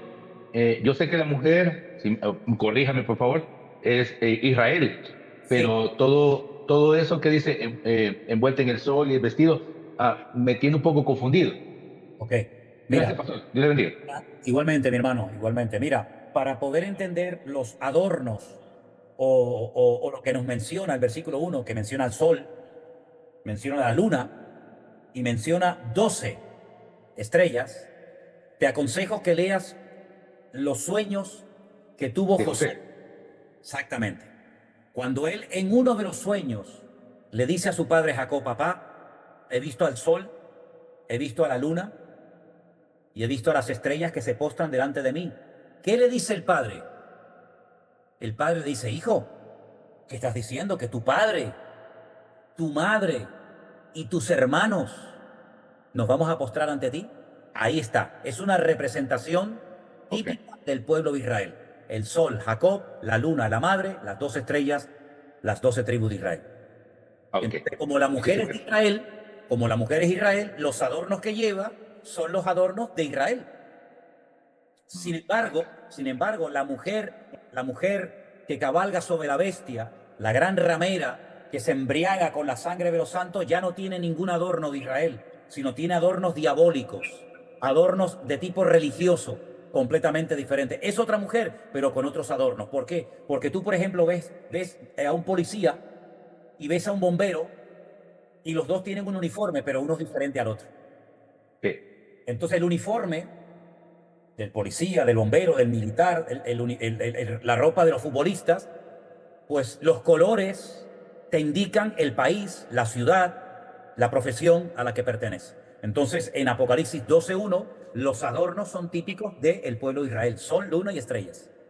Ok, muchas gracias. Dios le bendiga. Ahora, una cosa muy importante, si van a escuchar y van a ver el mensaje del domingo, si les interesa, recuerden esto, el sol, el papá, la luna, la mamá. Porque después dice que el papá, a quien quería era Esaú, y la mamá, que es la luna, a quien quería era Jacob. ¿Qué tiene que ver esto? Espérense al domingo. Hermana Betty Ramos. Sí, buenas tardes, bendiciones para todos. Pastor, yo tengo una duda y es en cuanto a nosotros, la iglesia. Muchos pastores dicen que nosotros no viviremos esos tiempos, pues obviamente yo sé que no es cierto porque pues todos seremos probados en el tiempo de tribulación. La pregunta mía es, hay muchas personas que llevan años almacenando alimentos, productos de primera necesidad para los tiempos finales. Esto tiene que ver con la marca que se le hará a las personas, ya que pues nosotros no tendremos, si queremos irnos con el Señor, no podemos dejar marcar. Y entonces en este aspecto, nosotros como iglesia, ¿cómo tendríamos que prepararnos? Porque pues no vamos a tener esa marca y no podríamos comprar nada, ni siquiera tendremos acceso a nuestro dinero. ¿En qué aspecto nos afectaría eso como iglesia? Yo he dicho en varias ocasiones, y es algo que ustedes tienen que tener tremendamente claro, porque si no, te van a hacer un lío tremendo, y es que la gran tribulación, imagínense una línea, ¿no? Una línea de 7 años, empieza con la manifestación, la puesta en escena del anticristo, Apocalipsis capítulo 6, los sellos, los caballos que van cambiando de color, terminan los 7 sellos, ahí estamos nosotros, empiezan las 7 trompetas, a la final trompeta, a la séptima trompeta, los muertos en Cristo resucitarán primero, luego nosotros los que vivimos, los que hayamos quedado, no precederemos a los que durmieron, sino que seremos arrebatados juntamente con ellos para recibir al Señor en las nubes y así siempre estaremos con el Señor. Es decir, ¿cuánto tiempo se lleva en cumplirse los 7 sellos y las 7 trompetas? 3 años y medio. Nos vamos. Empieza la segunda parte de la gran tribulación, las 7 copas de la ira, 3 años y medio, donde el anticristo marca a los niños, a las mujeres, a los pequeños, a los ancianos. Nosotros ya no vamos a estar ahí. Así que el que quiera guardar alimentos y agua, que está muy bien, pues lo estará guardando para esta época difícil que va a venir, cuando probablemente un día vayamos al supermercado y ya no haya tantos alimentos como hace 5 años atrás, donde a lo mejor nosotros que vivimos en islas los barcos se retrasan. Está bien guardar alimentos y comida, no pasa nada. Que usted puede seguir comprando cosas en el supermercado, pues gloria a Dios. Que no hay tanto como antes, pues igualmente gloria a Dios. Pero los que almacenan alimentos o se están preparando, no lo están haciendo para la segunda parte de la gran tribulación. Porque en la segunda parte de la gran tribulación, los verdaderos creyentes, los que nacimos de nuevo, yo entiendo que no estaremos ahí. Entonces, no nos debe de preocupar esa segunda parte, que si no estoy marcado no puedo comprar ni vender, es que yo no voy a estar ahí en esa parte. Entiendo que no vamos a estar ahí. Pensé que íbamos a estar entonces en todo ese proceso de la tribulación. Esa Bueno, era la... hermana, si usted se quiere quedar, No, no, usted pero quiera, pensé, pues, esa era la duda que tenía, que la iglesia se iba a mantener Alex, hazle callarte, en voy todo a- me va a momento tocar. de la Cállate. tribulación. No, en esa segunda parte de la iglesia en principio no va a estar, hermana, no se preocupe. Amén, gloria a Dios. Gracias. Ahora, también le digo que he conocido hermanos que llevan años almacenando comida Sí, por eso se lo digo, porque se les tengo echó a amistades perder, que tienen porque no cuartos les pasaron al vacío y se les echó a perder mucho de lo que habían guardado, ¿eh? Así que si lo hacen, háganlo bien, si no están perdiendo tiempo y dinero. Gracias, pastor. Buenas tardes a todos y bendiciones. Bendiga, a todos. hermanita. Nuestra hermana María Becerra. Buenas tardes, pastor. Buenas tardes, hermano. Buenas Bueno, tardes, una hermano. parte de mi pregunta, hermano, ya acaba de responderle con lo de la hermana, pero tenía una duda también que en Suecia ya se está comprando con eso del chip implantado. Lo pude ver en un video. Y la otra pregunta era de los 144,000, pastor, que dice, ¿ellos sí se quedan toda la tribulación? No. Los 144,000 aparecen en la primera parte de la gran tribulación y son como, digamos, como la guardia personal del Cordero, del Señor Jesús. Aparecen en el monte de Sión cantando unas alabanzas que nadie sabe la letra sino solamente ellos. Y son también los 144,000 representantes de las 12 tribus de Israel que se han convertido y son los que también evangelizan, los que predican a los otros judíos que no se habían convertido todavía, y son personas solteras, son personas vírgenes que no han tenido ningún contacto con mujeres. Son 144,000 varones, hombres. Joana. Pregunta. Buenas tardes, pastor, y a todos los hermanos que están en la vista. Mi pregunta es la siguiente. ¿El anticristo va a surgir del pueblo de Israel o puede ser de cualquier nación? El anticristo, desde mi punto de vista, debido a la aceptación que va a tener por parte del pueblo de Israel, valga la redundancia, como mínimo tiene que ser de madre judía. Si su padre es judío y su madre no es aceptado por el rabinato como judío. Si el pueblo de Israel parece ser que acepta, de hecho hay un versículo que ahora les voy a compartir que se llama el pacto con la muerte. Eso lo hablamos una noche en el Muro de los Lamentos, un rabino conmigo, estuvimos hablando justamente de este pacto con la muerte que se va a llevar a cabo en los últimos tiempos. Pues como mínimo tiene que ser de madre judía, y si su padre es árabe o palestino o sirio, asirio dice la Biblia, dice que es el asirio, es otro nombre muy poco conocido que recibe el anticristo, el asirio. Y todos conocemos, ¿no?, dónde estaba Asiria, pero por lo menos su madre tendrá que ser judía. Pero no necesariamente se tiene que levantar del pueblo de Israel. Ya. De lo que ocupaba el antiguo territorio del Imperio Romano, que también ocupaba lo que era Israel, por supuesto. Porque el pueblo de Israel es el que lo va a aceptar porque viene del linaje del rey David. El Porque pueblo, nazca en otro país, se supone que ellos son los que van a aceptarlo, ¿no? claro, lo que pasa es que los musulmanes también están esperando, no lo llaman el Mesías, lo llaman el Magui. Ellos también están esperando a un Mesías. Y el Mesías del Islam, el Mesías del Islam es el anticristo de la Biblia. Y el anticristo de la Biblia es el Mesías de los musulmanes.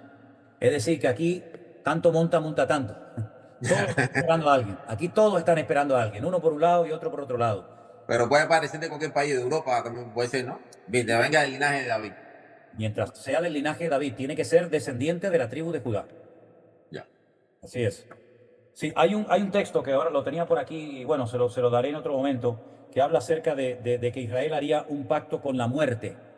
¿Sí? Y ese pacto con la muerte se refiere a que van a aceptar al anticristo como el verdadero Mesías, pero se van a llevar una tremenda desilusión. No es la primera vez que Israel, si me permiten la expresión, mete la pata, ¿eh? No es la primera vez que Israel se equivoca y aceptan y reconocen a un falso Mesías. El último Mesías que reconocieron ya murió, el famoso rabino de Lubavitch. Lo reconocieron como el Mesías, lo que pasa es que lo estaban esperando y se murió. Pero había unos hace poco, ¿no? Había unos hace poco que vi que estaban como también, que creían que también podía ser. Es que ellos creen que en cada generación nace un Mesías, lo que pasa es que el Mesías no se da cuenta que es el Mesías. Ya. Sí, es un lío tremendo, es un lío tremendo. Y el Mesías que ellos están esperando no tiene nada que ver con nuestro Señor Jesucristo, nada que ver, nada que ver. Es un Mesías muy particular, es un Mesías que también, como cualquier pecador, como dije antes, tendrá que subir al monte a presentar sus sacrificios, pero no es nada divino, no es eterno, no es el Hijo de Dios, ni muchísimo menos. No tiene nada que ver con nuestro Mesías al cual estamos esperando, nada que ver. Ya. Ok, gracias. Un abrazo, mi hermano, bendiciones. Igualmente. Gracias. Nuestra hermana Vivian. Hola, bendiciones, pastor. Gusto en Buenas tardes, hermana, Dios le saludarte. bendiga. ¿Qué tal? ¿Cómo está usted? Bien, gracias, gracias. Pastor, yo lo que quiero es una aclaración. La semana pasada usted dijo que el anticristo podía aparecer en cualquier momento. ¿Es cierto? Sí, claro. Ok. Entonces, ¿cuál sería el orden cronológico? Porque si tienen que pasar los sellos y las trompetas primero, ¿estamos ya ahí? ¿O él puede venir antes del primer sello? No, el anticristo, la gran tribulación, es que ahí tendríamos que ir a otro capítulo, que es el capítulo 6 del Apocalipsis, que es el capítulo donde los caballos cambian de color. Capítulo 6 se titula Los sellos. El anticristo se manifiesta con el primer sello. Es decir, si no hay manifestación del anticristo, no empieza la gran tribulación. Digamos que el primer sello es el inicio del anticristo, la manifestación del anticristo.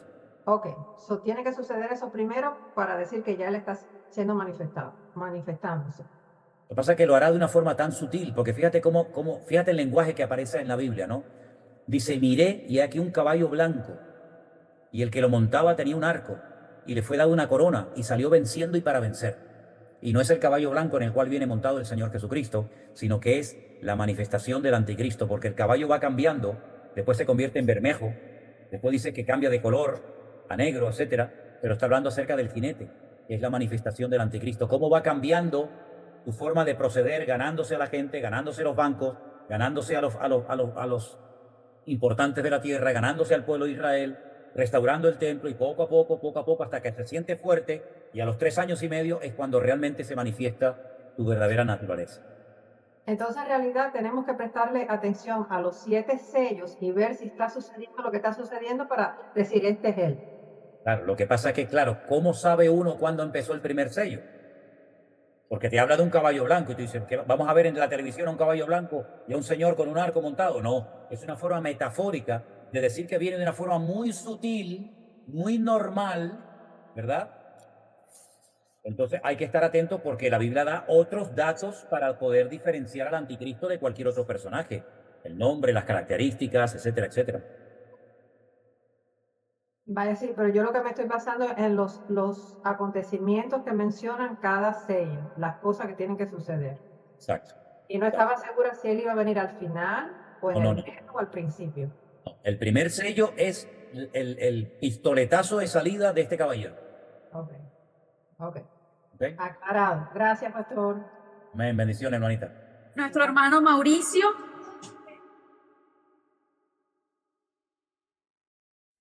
Mauricio, ¿está por ahí? Sí. ¿Me escucha? Sí, perfectamente, hermano. Ya. Pastor, mi pregunta y mi duda es sobre la final trompeta. Ajá. La final trompeta que sale en Tesalonicenses, le fue revelado todo esto por el Espíritu Santo a Pablo, ¿verdad? No, Primera de Corintios 15. Primera de Corintios 15. Primera Corintios 15. Sí. Y él tiene conocimiento del Apocalipsis al citar la final trompeta de lo que habla Juan. Y la otra pregunta es que la final trompeta está relacionada con el Rosh Hashanah, que es la fiesta bíblica de los judíos, una de las fiestas bíblicas. Esa es mi pregunta. Se acaba de celebrar recientemente, ahora mismo, hace poco. Miren. Sí. Pablo sabía mucho más de lo que está en la Biblia. Pablo tuvo una experiencia que él la cuenta en tercera persona del singular, pero realmente está relatando una experiencia personal. Él dice, conozca a un hombre, es él. No sé si fue en el espíritu, en la carne, que subió hasta el tercer cielo y el Señor le permitió ver y oír cosas inefables que no se le permitió contarlas. Es decir, el conocimiento que tenía Pablo de cosas tanto presentes como futuras era tremendo, tremendo. Pero él no contó todo lo que vio porque el Señor le dijo, no lo cuentes todo. Y dice, y ese es el motivo del aguijón en la carne, y para que no me enalteciese sobremanera, debido a la cantidad de información, debido a la cantidad de revelaciones que yo tuve, el Señor me mandó un aguijón en la carne para que no me enalteciera sobremanera.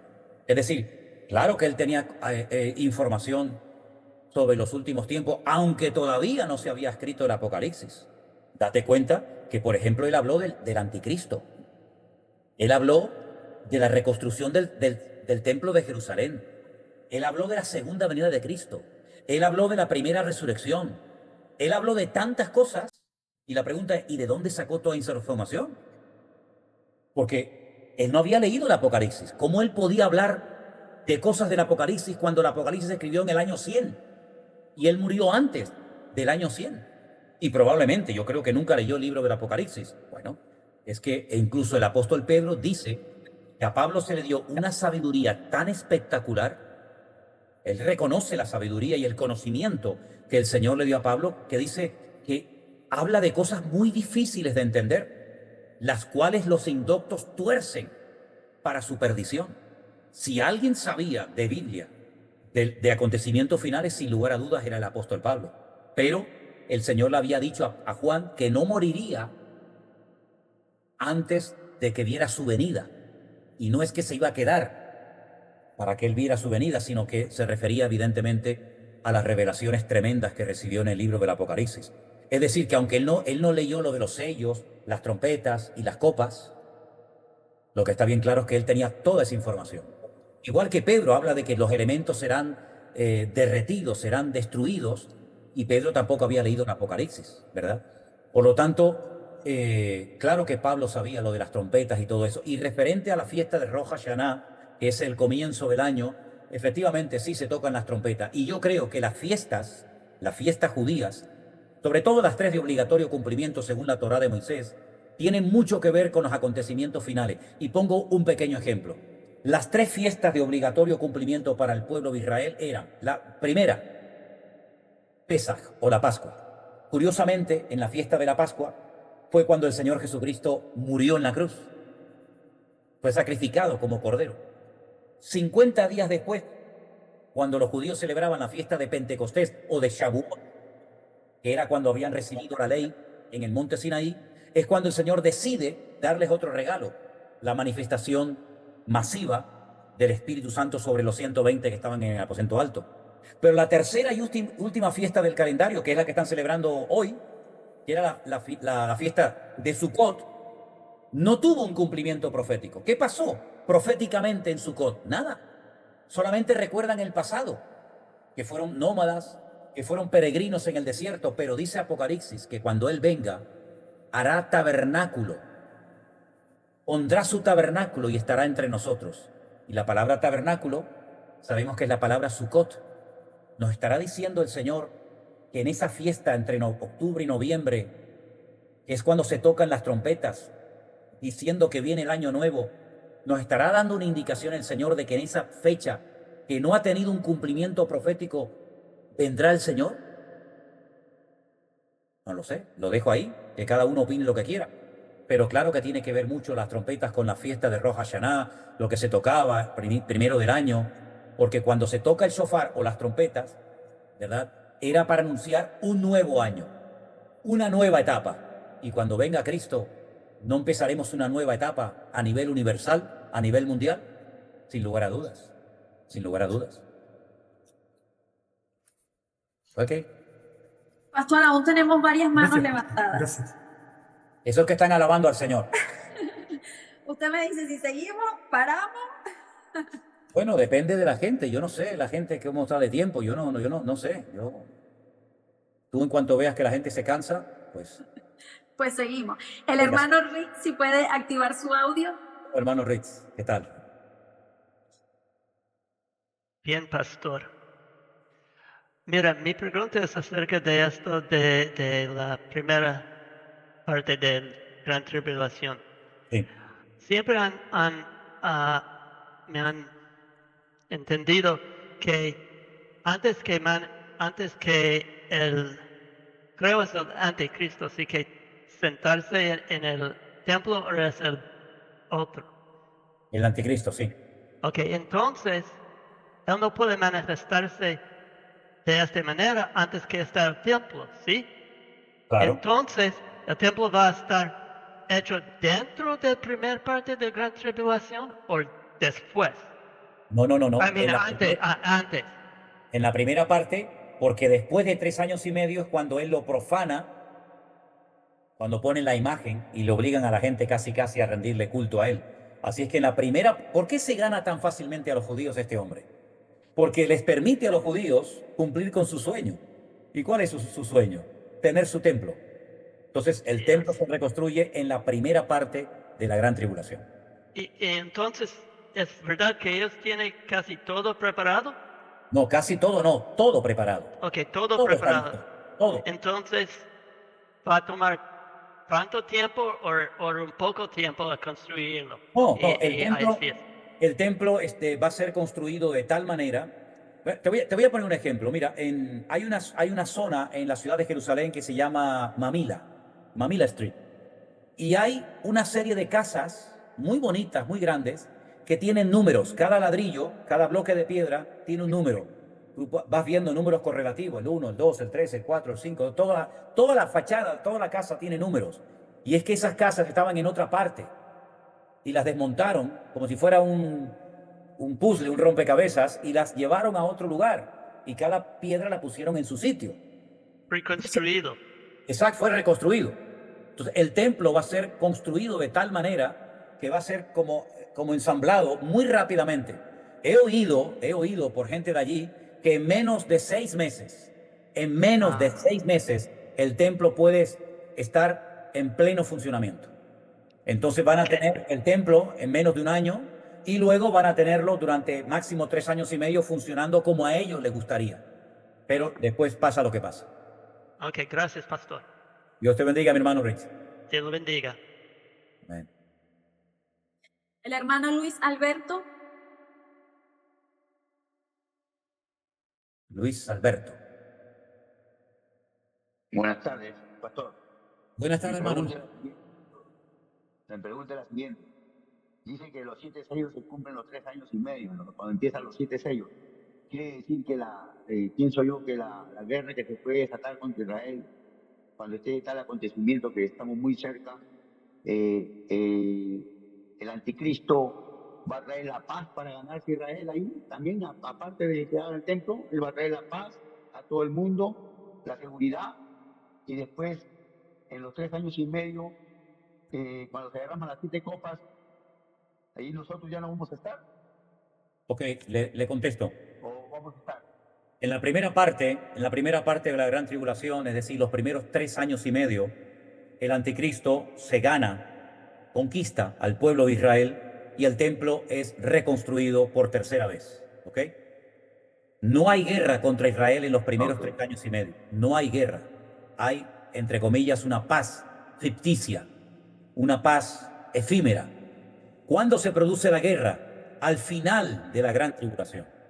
Al final de la Gran Tribulación, cuando ya el anticristo... O sea, en las 7... Perdón, en las 7 copas, efectivamente. En el periodo de las 7 copas es cuando se va a llevar a cabo la famosa batalla de Armagedón, en el valle de Meguido, donde 200 millones de soldados intervienen y el objetivo es destruir a Jerusalén y conquistar la ciudad. Ahí la iglesia no va a estar en la segunda parte de la Gran Tribulación.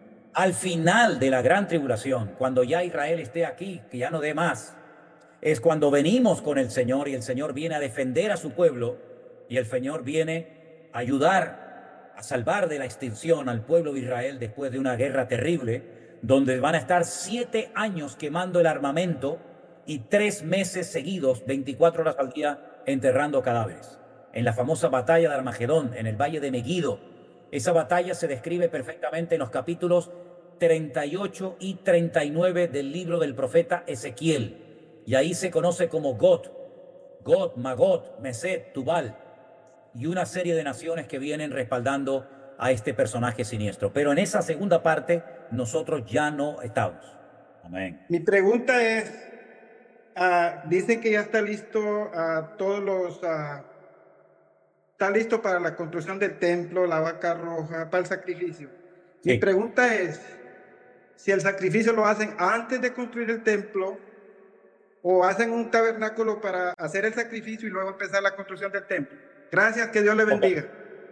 Ok, para hacer sacrificios, algunos rabinos han llegado a la conclusión de que no necesariamente tienen que tener el templo. De hecho, la semana pasada di un dato, y es que algunos rabinos han hecho una especie de altar portátil que lo pretenden subir al monte Moriah y presentar sacrificios. Ahora bien, hay un ritual, hay una ceremonia que se tiene que hacer previa, y es la limpieza o la purificación de ese lugar para que ese sacrificio, desde el punto de vista de ellos, sea acepto, sea agradable a los ojos de Dios. ¿Cómo se purifica ese lugar? Bueno, en el libro de Hebreos, la carta a los Hebreos, se habla acerca de esta vaca. Parece mentira, pero también el Nuevo Testamento habla de esto, porque es un tipo de Cristo, ¿no? Y dice que todo es rociado, todo es purificado con las cenizas de esta vaca roja, que lo que se hace es que se pone encima del altar, se sacrifica, no se puede comer ninguna parte de este animal, y con las cenizas, con lo que queda sobre el altar, se purifica, se limpia, es como una especie de jabón, para que ustedes me entiendan, se purifica todo el lugar donde quieran ofrecerlo. Yo no sé si ustedes recuerdan cuando eran católicos, había un día en el año en el que nos ponían con ceniza. ¿Se acuerdan que nos ponían ceniza en la frente? Sí, el miércoles de ceniza. Algo Miércoles así. de ceniza. ¿De dónde viene eso de poner ceniza? Bueno, viene de todas esas celebraciones de los judíos del Antiguo Testamento, ¿verdad? Entonces, primeramente tendrán que purificar ese lugar, ¿verdad? Porque aunque los que están arriba, que son descendientes de Ismael, y son descendientes de Ismael, lo cual significa que tienen una serie de características muy interesantes. Por ejemplo, aquí las tengo anotadas. Los descendientes de Ismael, los ismaelitas, son hijos de Abraham, son monoteístas, contienen el nombre de Dios en el nombre de su pueblo. Ismael, terminan él es Dios. Las dos únicas naciones que tienen el nombre de Dios son Israel y también Ismael. Número 4, son circuncidados, no a los 8 días, sino a los 13 años. Oran 5 veces al día. Son muy hospitalarios, característica de su padre Abraham, ¿verdad? Es decir, a pesar de todo eso, ellos han profanado ese lugar porque, por ejemplo, han plantado árboles. La explanada de las mezquitas arriba en Jerusalén está llena de árboles, lo cual estaba prohibido. Se ha jugado al fútbol, se ha derramado sangre de personas. Entonces, todo eso tiene que ser purificado. Una vez que esté purificado con esa vaca roja, estamos hablando de los rituales del judaísmo, ¿verdad? Ya se puede hacer sacrificios y después vendría la reconstrucción del templo. Pero el objetivo final es reconstruir el templo y que los levitas sean los que ministren en ese lugar. Todo esto va a ser muy interesante. ¿Cómo se va a poder realizar todo eso sabiendo que ahí arriba, en esa montaña, hay una oposición y una guerra espiritual terrible? No podemos decir, porque no tenemos todos los detalles, pero lo que sí estamos probablemente a punto de ver es algo que nunca jamás ha ocurrido en 2000 años. Y es como Israel se atreve a tomar posesión de un territorio que está bajo protección de Jordania, porque así fue como se acordó.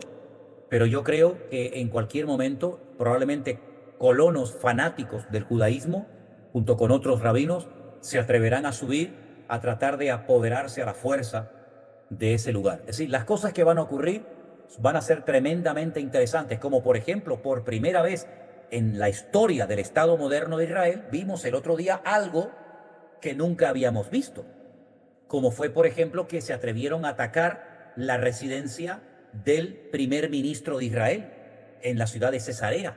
Él vive en Cesarea, ¿verdad? Eso nunca había ocurrido en Israel, atacar con un dron, con misiles, la casa del primer ministro de Israel, como también vimos este año en el mes de abril cómo Irán se atrevió a atacar con misiles a Israel. Sí, nosotros estamos bien, pasa que se olvidan las cosas, ¿no? Y de una pasamos a otra, y es tan importante la noticia de hoy que nos olvidamos de la de ayer, y mañana viene otra peor. Nos olvidamos de que estamos viendo cosas que nunca ninguna generación de creyentes habían visto, nunca lo habían visto. La cantidad de cabezas visibles, cabezas, escuchen esto, cabezas que están desapareciendo de las naciones que rodean a Israel. Así, estamos viendo cosas tremendas, y una de las cosas tremendas que probablemente veamos es la reconstrucción del templo de Jerusalén. Es que ya está todo dispuesto. Yo es que todos los años voy a Israel. Ahora nos vamos, si Dios quiere, todo el mes de noviembre. Imagínate el ambiente que nos vamos a encontrar allí.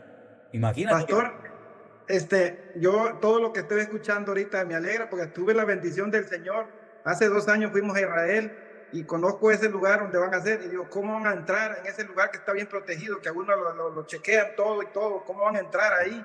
Pero estaba escuchando a usted la vez pasada que ya tienen los judíos, pueden entrar, ir a celebrar allá y pasar, y entonces digo yo, está difícil que se metan a ese templo porque yo conocimos que tuve la bendición del Señor y yo creo que ya no la voy a volver a ver, pero es algo que me emociona cuando escucho a ustedes.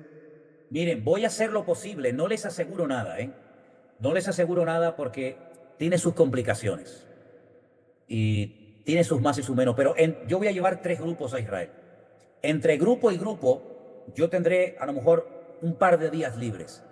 Yo voy a hacer lo posible por subir a la explanada de las mezquitas con mi teléfono. Y voy a intentar hacer una retransmisión en directo desde donde se tiene que reconstruir el tercer templo.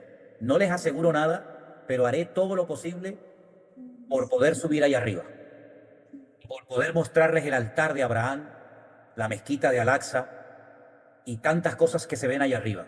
Intentaré hacer una conexión en directo.